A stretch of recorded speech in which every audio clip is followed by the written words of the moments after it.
For over a year, we've been hearing warnings that the United States was on the verge of falling into a recession.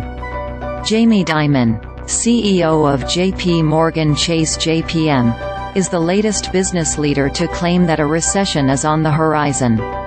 Whether we enter a recession or not is for economists to debate. Today I want to discuss the steps you can take right now to prepare for one. If we enter a recession, you'll be ready. If we don't, your finances will be better off. It's a win-win scenario. Let's get started. Preparing for a recession requires a solid financial plan. Here are some key steps to consider. In a recession, the most significant financial risk is job loss.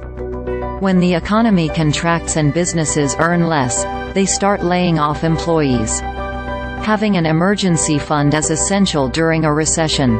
In normal scenarios, your emergency fund should cover at least 3 to 6 months of living expenses. If you think you have a higher than average chance of being laid off, you should increase how much you're saving in your fund. Having a year or more is not a bad idea in these times. When the fears of a recession pass, those are extra savings you can invest for your future. Put your emergency fund in a high-yield savings account so you're earning interest. Once you've expanded your emergency fund, work towards reducing high-interest debt. This will reduce your monthly expenses and help you weather a recession more quickly. If you have low-interest debt, such as student loans or a mortgage, make the regular payments.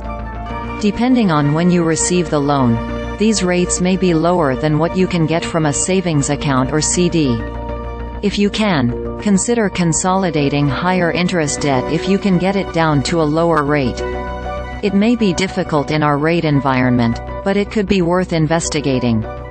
Now is an excellent time to look for complexity in your financial system and take steps to simplify them. Do you have too many bank accounts? What about credit cards? Look to consolidate them so your system is easier to understand. The last thing you want to do in an emergency is have to navigate unnecessary complexity. As we mentioned earlier, the most significant risk in a recession is losing your job. If you don't lose your job, you risk having your hours or shifts cut, or you may be asked to take a pay cut. Regardless of what happens, here's what you can do to prepare for a potential career change. It's never a bad idea to improve your skills, whether learning new ones or developing existing ones. If you work in a field with certifications and accreditations, consider pursuing them so you're a more valuable employee. There may be an opportunity to improve your skills by taking courses or attending workshops focusing on developing new skills or enhancing existing ones.